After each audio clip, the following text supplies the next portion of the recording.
Olá pessoal, tudo bem? Meu nome é Samuel Dalelast, sou médico e esse é o nosso espaço aqui no YouTube para discutirmos temas relacionados à saúde, bem-estar e qualidade de vida.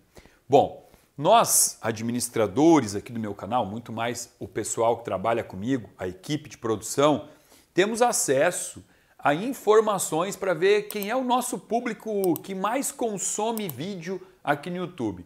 E já ficou muito claro para nós que o nosso público é um público que tem 50 anos para mais. Tem gente jovem? Tem, mas a imensa maioria desses 1 milhão de seguidores aí são pessoas com uma idade superior a 50 anos. Basta ver alguns vídeos, né? Por exemplo, postei um vídeo sobre menopausa. Mais de 1 milhão de pessoas assistiu o vídeo sobre menopausa. Postei um vídeo sobre TPM. 200 mil pessoas, ou nem isso, assistiram esse vídeo, né? Então aí a gente começa a filtrar um pouco de que tipo de informação e material é mais importante, mais interessante para esse público que nos segue aqui. E aí para hoje eu pensei assim, poxa, eu já falei tanto sobre a parte da mulher, né? Menopausa, síndrome dos ovários policísticos, endometriose.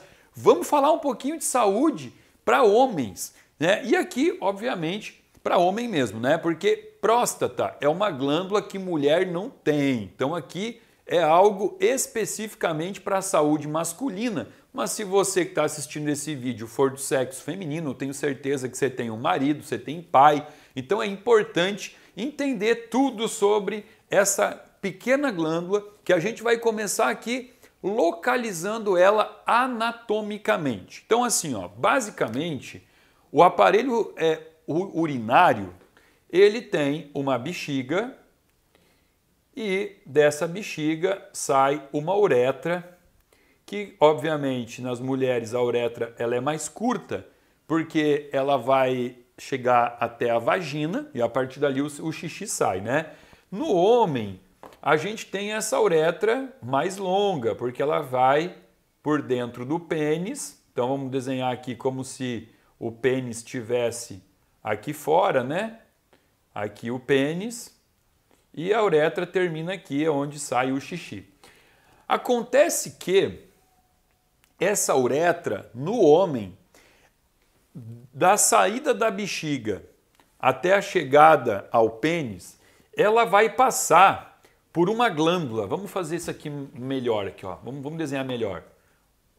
Ó, a uretra aqui, ela vai passar por dentro de uma glândula chamada de próstata. Isso aqui é importante entender. Uretra passa por dentro da próstata. Por que que é importante?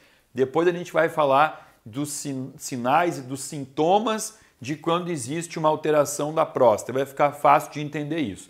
Mas é óbvio que o Fernando sempre tem um desenho melhor aqui pra gente, ó. Então o Fernando vai mostrar aqui a anatomia para nós de como da onde está a próstata e da uretra aqui, ó, passando por dentro da próstata.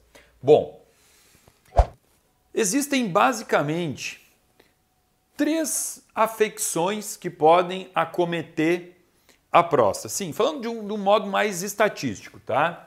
Nós vamos ter a prostatite, vamos ter a HBP, que é a sigla de hiperplasia benigna de próstata. Vamos ter aqui o câncer de próstata. Vamos entender aqui um pouquinho. Ó, prostatite é quando eu tenho uma infecção da próstata.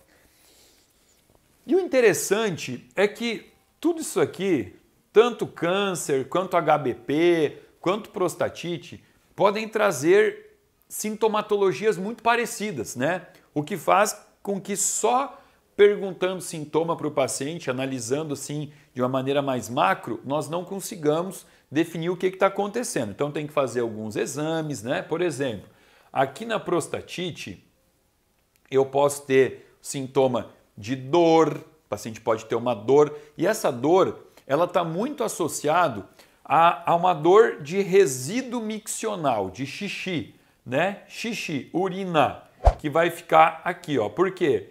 Porque na prostatite, que eu tenho uma inflamação aqui, eu posso ter uma dificuldade de esvaziar completamente a bexiga, tanto que o paciente ele sente uma vontade enorme de urinar e ele chega lá para fazer xixi e ele vê que não conseguiu sair o volume que ele tem de xixi dentro da bexiga, de urina na bexiga. Então ele pode ter dor, ele pode ter sangramento na urina, pode apresentar sangramento na urina. E como aqui embaixo existe uma bolsa escrotal, aqui seria o testículo do homem, né, com o testículo dentro da bolsa escrotal, o sêmen que é produzido no testículo, na bolsa escrotal, ele vai vir através de canalículos, ele vai vir aqui para a próstata e ele é colocado na uretra por dentro da próstata. Ele é colocado na uretra para que o sêmen possa vir e ser eliminado aqui, tá bem? Então o que eu posso ter aqui também? Eu posso encontrar sangramento no sêmen, que é aquele homem que ejacula e ao ejacular ele vê que tem sangue no sêmen. Então isso pode ser um sinal de prostatite. O que é hiperplasia benigna de próstata? O que significa hiperplasia? Significa crescimento. Quando uma pessoa vai para a academia fazer musculação e ela está querendo fazer hipertrofia, ela vai fazer hipertrofia muscular às custas de hiperplasia muscular, né? Vai aumentar a musculatura. Então, aqui seria uma abreviatura para se referir ao aumento da próstata. Então, o H é de hiperplasia, o B, benigno. Por que benigno? Porque não é maligno, isso não é um câncer. Isso é apenas um crescimento da próstata, que é uma coisa extremamente comum nos homens atualmente, né? Por que atualmente? Porque estamos aumentando a expectativa de vida, vivendo cada vez mais. Então, com isso, duas coisas vão aumentar, tanto a hiperplasia benigna de próstata, quanto o aumento da prevalência de câncer de próstata. Bom, aí, eis que surge aqui o famoso antígeno prostático específico, chamado de PSA. Então, antigamente, como é que se fazia exame de próstata? O exame de próstata era feito quando o médico introduzia o dedo no ânus do paciente, apalpava a próstata para ver se essa próstata estava macia ou enrijecida. A gente aprende na faculdade que a característica da próstata, se eu quiser palpar uma próstata, saber como é que é uma próstata, eu fecho minha mão aqui, ó, e eu fecho minha mão um pouquinho forte e eu aperto essa região tenar aqui, ó, da mão, e aí eu sinto, ó, a próstata ela é mais ou menos com essa textura. Quando eu tenho ela extremamente endurecida, eu tenho que me preocupar. E aí, obviamente, fazer exames mais específicos, talvez até uma biópsia, uma ressonância de próstata. Só que depois de alguns anos se descobriu que a próstata ela produzia um antígeno chamado de PSA, antígeno prostático específico. E que quando eu tenho ou prostatite, ou hiperplasia benigna de próstata, ou câncer, eu vou ter um aumento desse PSA. Num primeiro momento, se estabeleceu uma diretriz, né, uma normatiza em relação a isso, que se falava assim, ó, quando eu tenho um PSA total até 4, então existe uma grande probabilidade de estar tudo dentro dos conformes. Então, menor que 4 seria o normal. De 4 até 10, eu tenho alteração, mas essa alteração ela seria inespecífica, porque poderia tanto ser uma hiperplasia benigna de próstata quanto um câncer. E se eu tivesse superior a 10, a probabilidade de ser um câncer seria muito alta.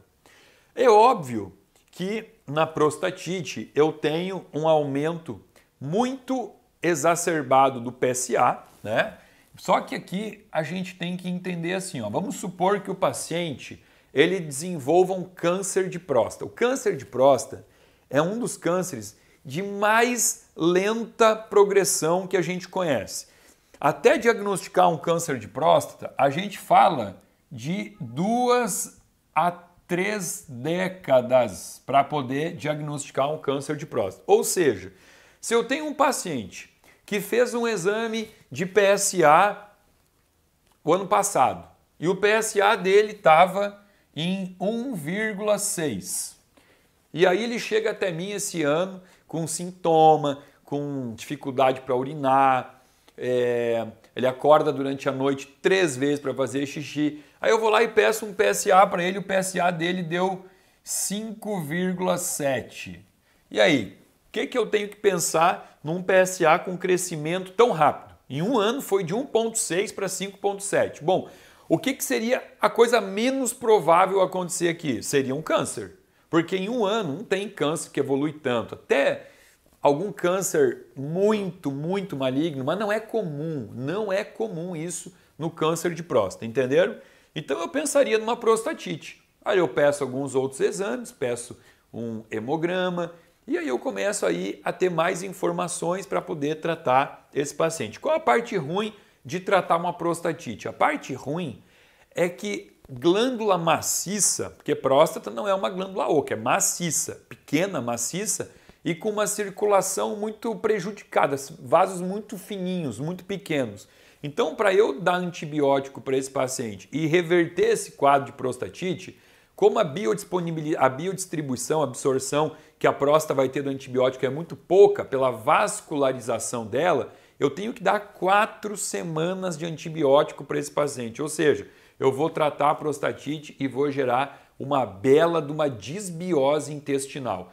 Depois eu tenho que me preocupar com a reposição da flora intestinal, porque esse paciente trata a disbiose e possivelmente dias depois, semanas, meses depois, vai começar com herpes, com infecção urinária, porque a imunidade dele diminui muito por conta do impacto do antibiótico nessa flora intestinal.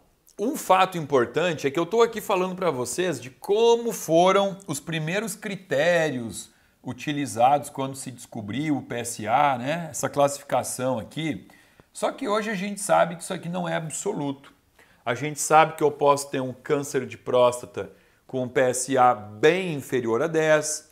Então eu não posso usar PSA como algo para me dar um diagnóstico. Eu posso usar ele como uma pista no meio a outras informações que eu tenho que ir buscando e coletando e avaliando em relação aos sintomas do paciente.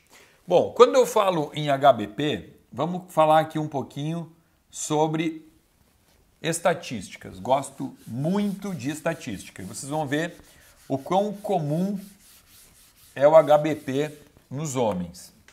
25% dos homens terão uma hiperplasia benigna de próstata dos 40 até os 49 anos. 51% dos pacientes dos 60 aos 69 anos e 80% dos pacientes homens dos 70 anos em diante. Olha só, 80%. Apenas a título de informação, uma próstata de um jovem, ela pesa mais ou menos 20 gramas. Tá? De 20 a 27, 28 gramas está dentro do normal. A hiperplasia, então, ela vai gerando um aumento. Quando eu tenho uma próstata com mais de 75 gramas, eu tenho aqui indicação cirúrgica absoluta. Eu posso operar muito antes dos 75 gramas. Aí vai depender do caso, do paciente, dos sintomas, tá? Mas aqui é uma próstata que com certeza ela está destruindo a qualidade de vida desse paciente. A próstata, imagina ela como uma bolinha de ping-pong. E ela tem a parte periférica e tem a parte central. A hiperplasia benigna de próstata, normalmente ela vai inchar essa próstata para dentro também, né? Então aqui está a próstata, aqui está a uretra, ela começa a crescer para dentro. Então ela começa a fazer com que essa próstata, com que essa uretra, ela fique assim, ó, apertadinha. O câncer, o mais comum do câncer é o crescimento periférico. Por isso que o câncer de próstata tem muito menos probabilidade de causar esse estreitamento da uretra. Pode, claro que pode, mas estatisticamente não. Bom, falando ainda aqui em aumento da próstata de forma benigna, quais são os fatores aqui que aumentam o risco do paciente ter uma hiperplasia benigna de próstata? A primeira coisa é a história familiar, tá? História familiar de homens na família com aumento da próstata. Segunda coisa, diabetes. O diabetes, a obesidade. Um outro fator de risco aqui importante é ter mais de 50 anos. Antes dos 50 anos não é muito comum, vocês viram aí, né? Máximo 25%. E aqui eu tenho um fator muito importante chamado aumento do DHT. O que é o DHT, Samuel? Vamos entender a cascata dos hormônios esteroides. Olha só, vamos lá. Quando eu tenho um bom colesterol no corpo, porque colesterol ruim, colesterol oxidado, ele serve apenas para uma coisa, para gerar placa de gordura nas artérias. Quando o colesterol é bom, ele tem outras funções no corpo, as funções pelas quais ele é produzido no corpo. Ele vai servir para melhorar a bile, ele vai servir, colesterol vai servir como uma molécula para formar membrana celular, e o colesterol também vai servir aqui para formar vitamina D3, que está errado, né? O certo é chamar hormônio D3. Ele vai formar aqui pregnenolona,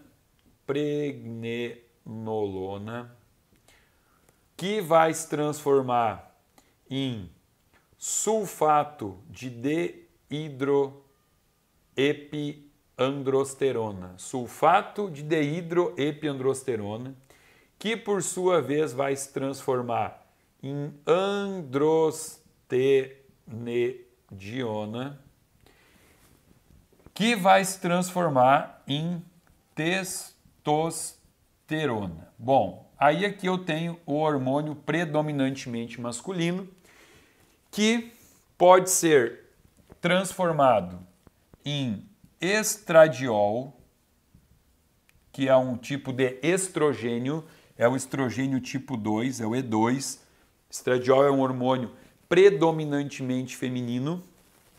E a testosterona pode se transformar em dihidrotestosterona, o DHT que eu coloquei aqui, ó, aumento do DHT, dihidrotestosterona. Quem faz a conversão de testosterona em dihidrotestosterona é uma enzima chamada 5-alfa-redutase. Quem faz a conversão de testosterona em estradiol é uma enzima chamada CYP19, ou também chamada de aromatase. Bom, então aqui é o seguinte, existem algumas pessoas que têm geneticamente o aumento da expressão da enzima que transforma testosterona em deidrotestosterona.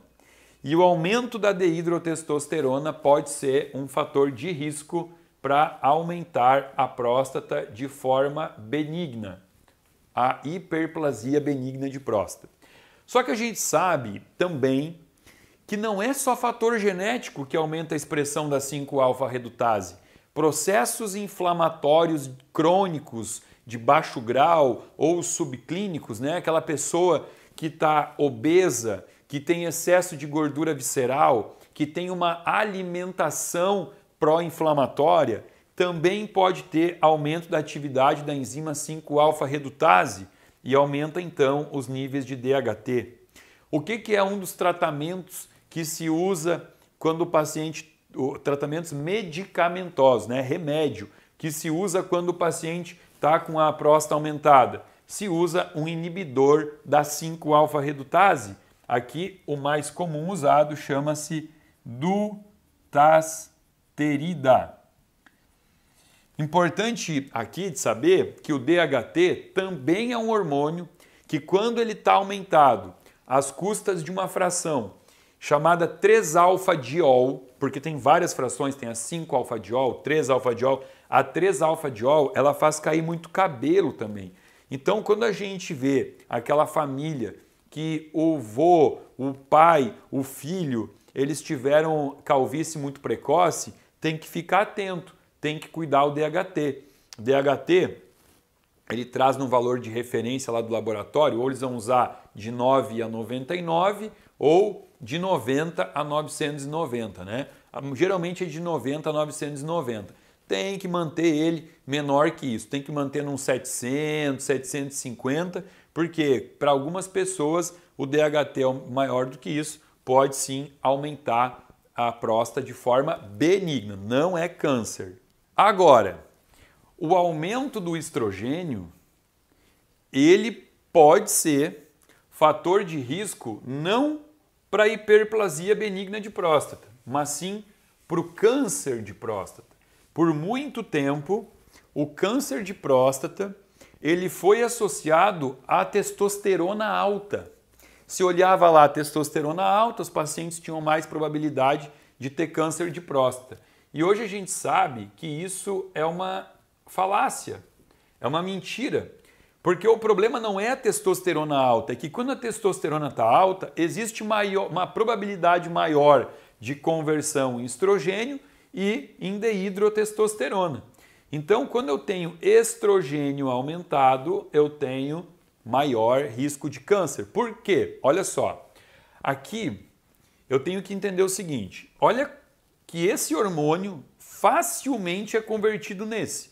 E embora eles tenham efeitos completamente distintos no corpo, né? Porque o estradiol aumenta a retenção de gordura, aumenta a síntese de gordura, a testosterona, no contrário, ela queima gordura, ela aumenta a síntese de músculo, embora eles sejam distintos, a estrutura molecular é muito parecida.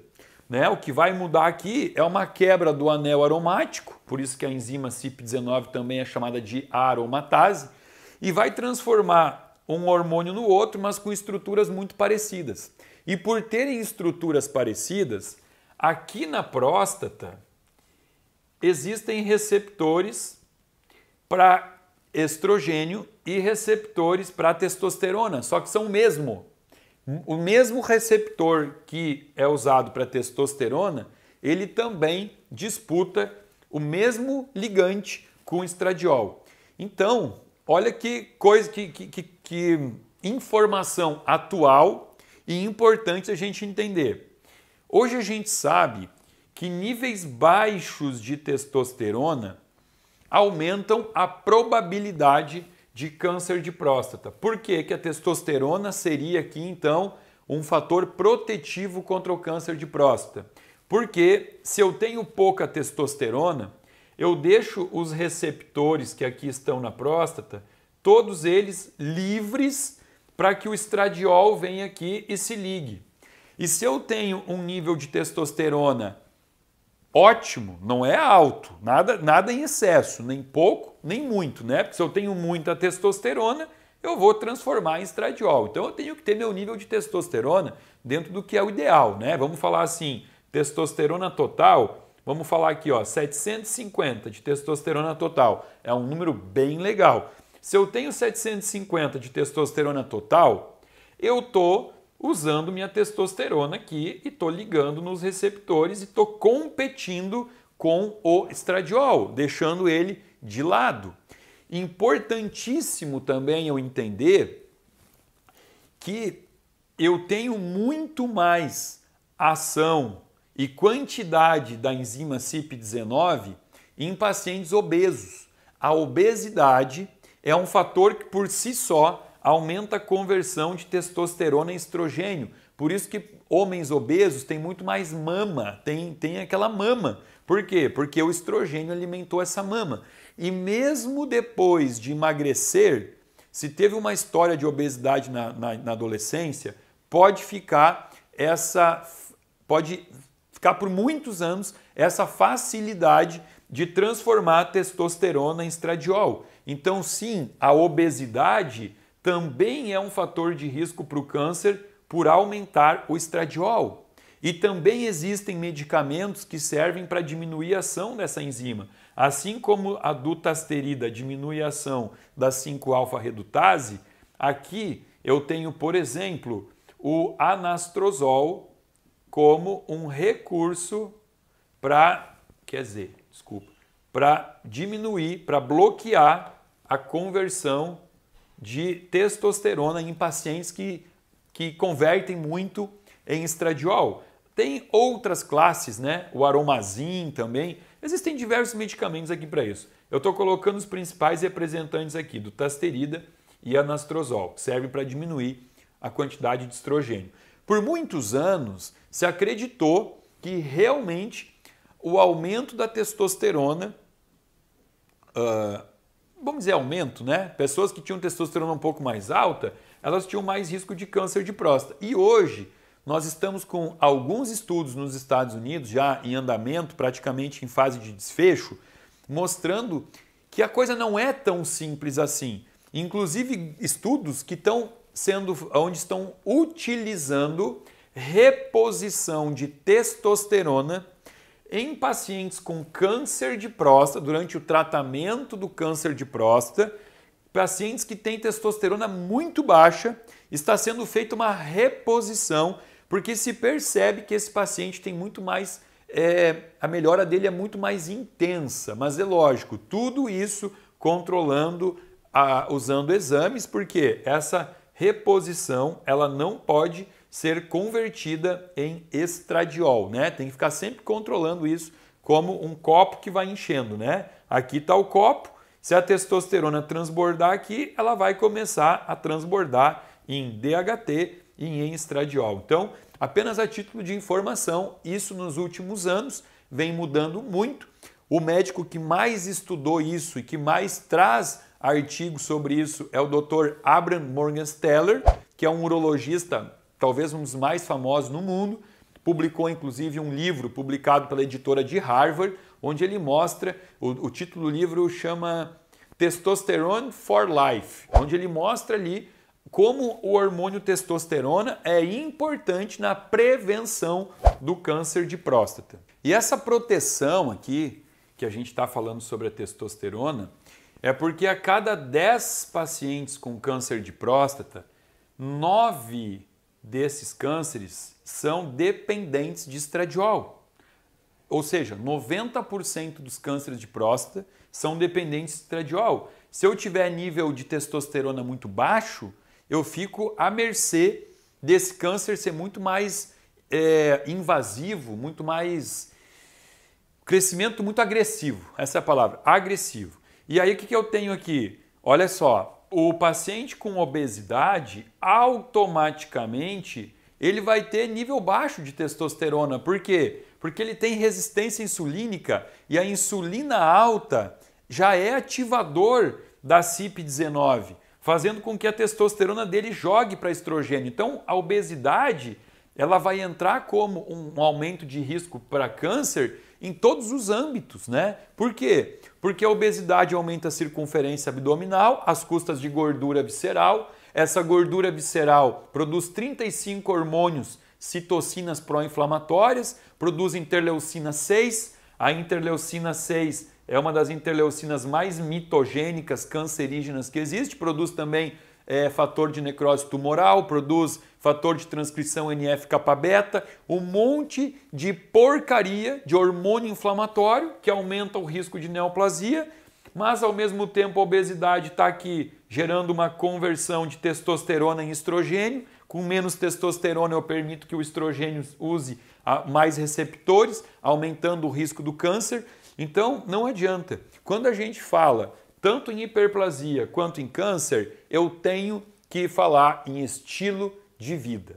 E por mais que hoje tenha diversos artigos mostrando que qualquer homem que viver até os 100 anos de idade, 100% desses homens terão câncer de próstata, eu te confesso que eu não consigo deglutir isso, né? Porque eu acredito sim que essa estatística ela está sendo embasada num momento da humanidade onde a gente está publicando mais artigo, estudando mais, fazendo mais estudo, mas ao mesmo tempo está fazendo esses estudos em cima de uma população que pouquíssimas pessoas aderiram a um real estilo de vida saudável. Tem muita gente que fala, ah, não, eu sou saudável porque eu sou magro, porque eu vou para academia, porque eu não tomo remédio nenhum, mas isso é muito pouco, isso é muito raso, né? As pessoas elas tomam refri diet, elas comem comidas processadas light, isso mantém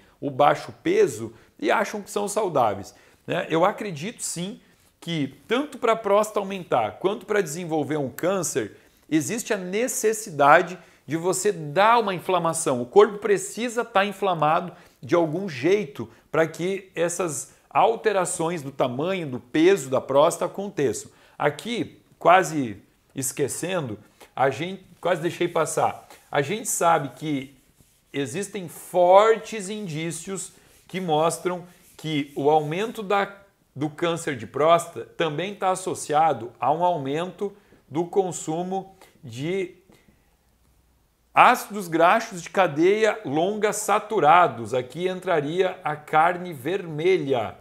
A carne vermelha como um tipo de alimento que aumenta exponencialmente o risco do câncer de próstata, né? Então, quando a gente avalia aqui no Rio Grande do Sul, que é a cidade o estado onde eu moro, a gente tem uma alta prevalência do câncer de próstata, porque aqui existe um aumento muito grande do consumo de carne vermelha.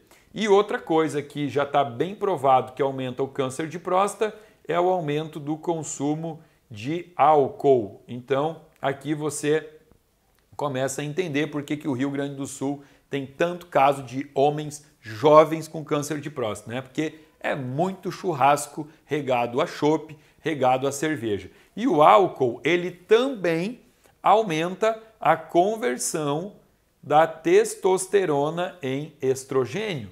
Então tudo vai se ligando, né? Toda a explicação é sempre metabólica e envolve essa parte hormonal.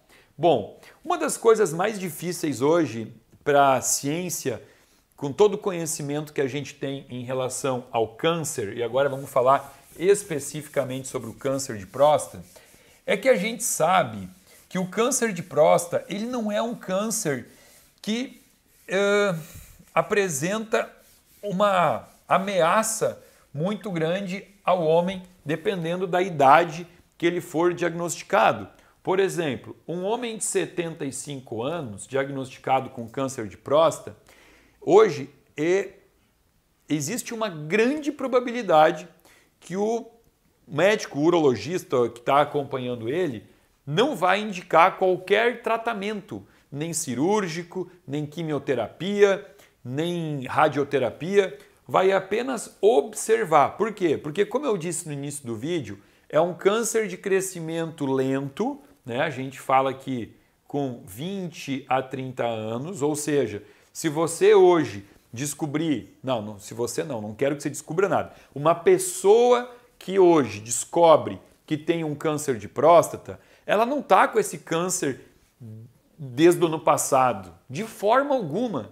Ela está com esse câncer no mínimo há uma década. E aí também entra esse questionamento, por que uma pessoa que descobre que tem um câncer de próstata, ela tem que operar semana que vem? Né? Não existe essa necessidade de urgência, porque é um câncer que cresce lentamente. O que a gente tem que se preocupar aqui? Nós temos que cuidar das metástases. Existe uma probabilidade de metástase óssea, tá? Uma das metástases mais comuns no câncer de próstata é a metástase óssea. Então aqui hoje se discute muito, né? Porque se sabe que a cada 74 pacientes com câncer de próstata, apenas um deles morreria pelo câncer.